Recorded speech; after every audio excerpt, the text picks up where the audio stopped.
Hey, welcome back. All right. Hey, my name's Tiger. This is the Tiger on Fire channel. I'm 52 years old and I retired a little over 60 days ago. And I figured let me jump on here and talk about mistakes. Mistakes. We all make mistakes. But first, I wanted to read something. I was listening to a song by Shaggy. Uh, the song is Angel. And basically, there's some lines in there. It just kind of made me think a little bit. He talks about life is one big party when you're still young, but who's going to have your back when it's all done? It's all good when you're little. You have pure fun. Can't be a fool, son. What about for the long run?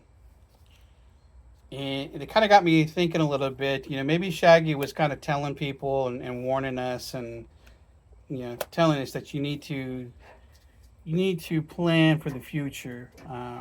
What is your long game?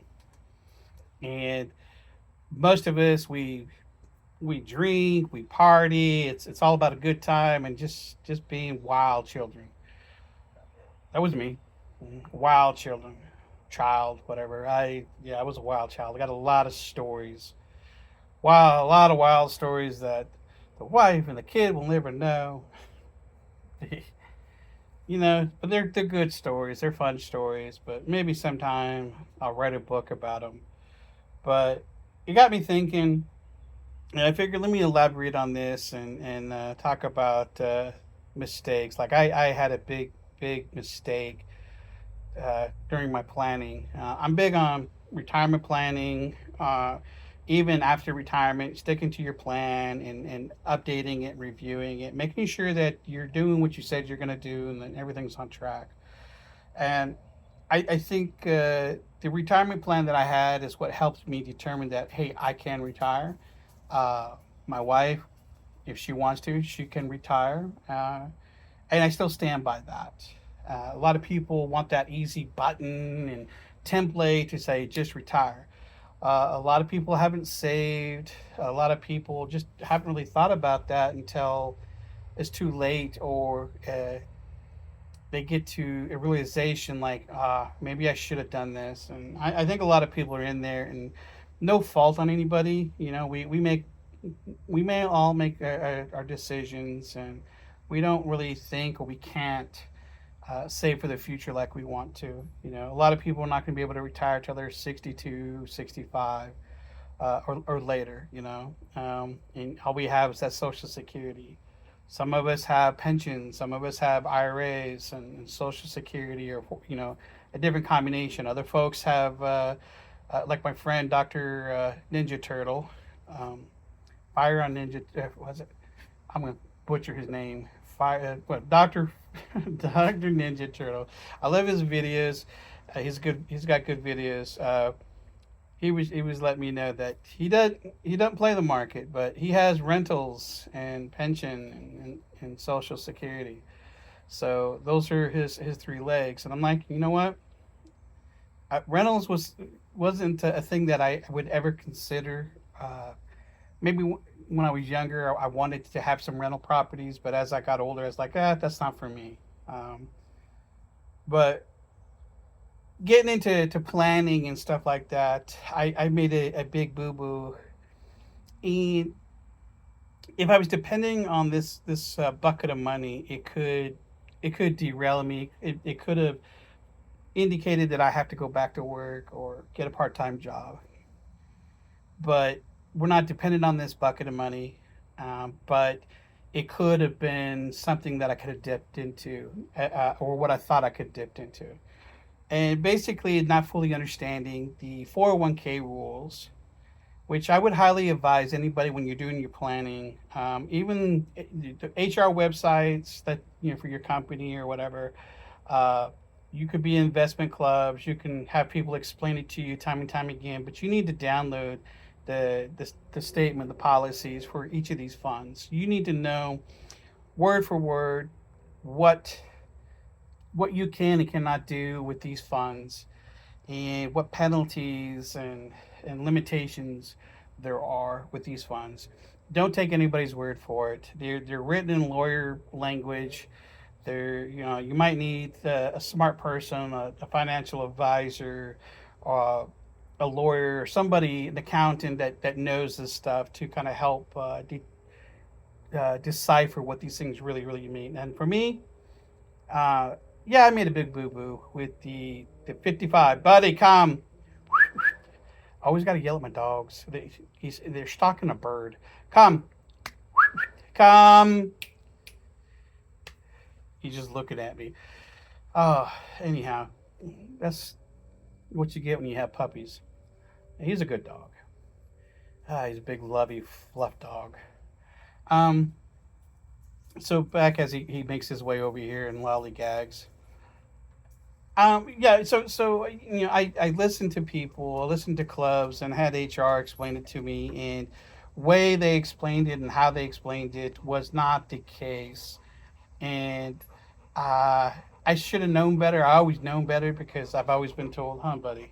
I've always been told, buddy. Say hi, buddy. Hi, everybody. Sorry, I'm an idiot. Hi, buddy. Yes, yes. I play with my dogs. I love my dogs. I love my dogs. Oh, buddy is the best hugger in the world. Okay, all right.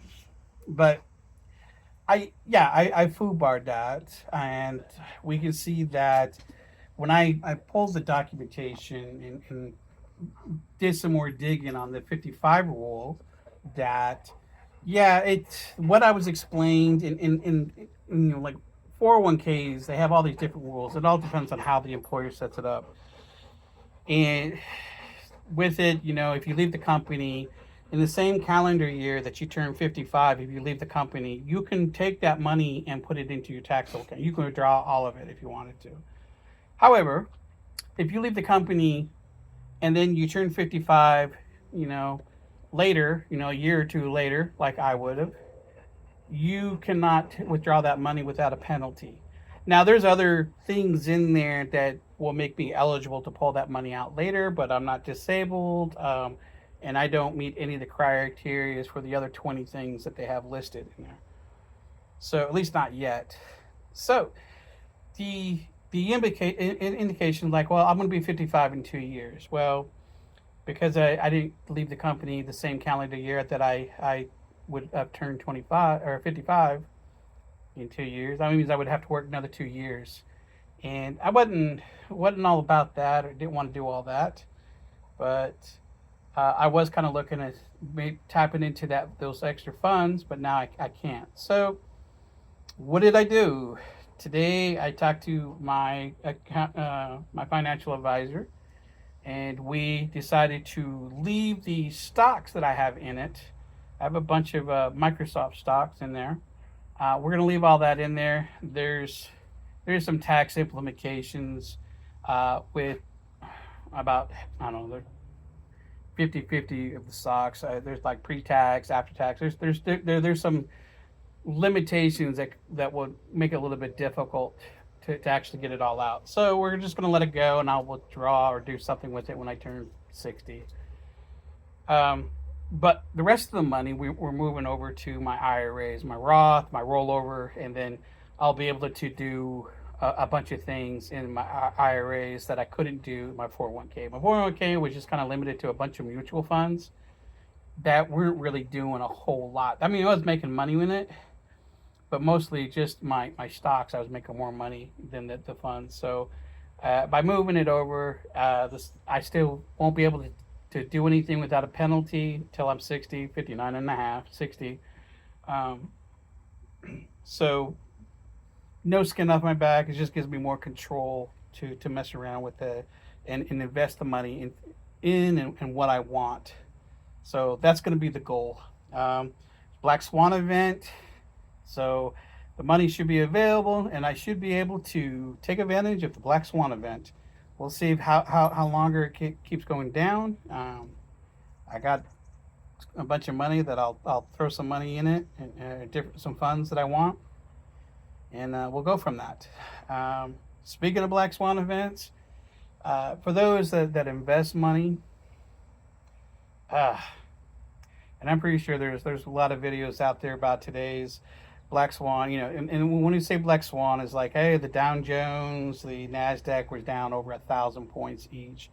Everything was being sold. A lot of panic selling, a lot of things. People were trying to get out of a lot of stuff, and it's it was really bad this morning, and it recovered a little bit, but I think it's going to be it might be bad for the next few months. It might be bad for a week.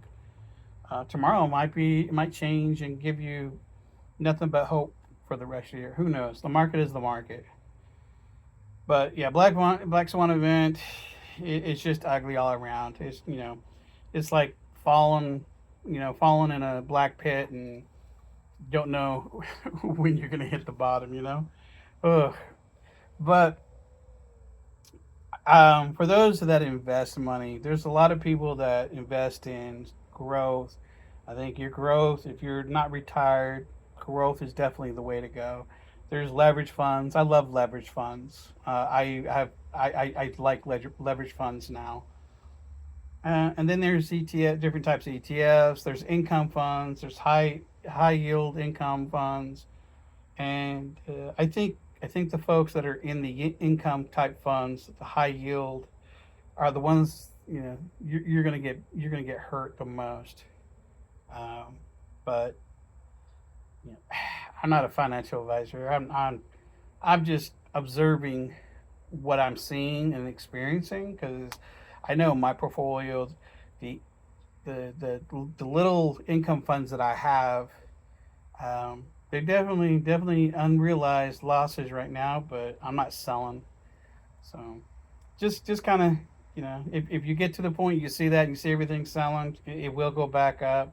Just don't panic sell because it's hard when you see that. Like, I need to get out now. Wrong thing to do. You either buy or you hold tight. That horse will rise and shine.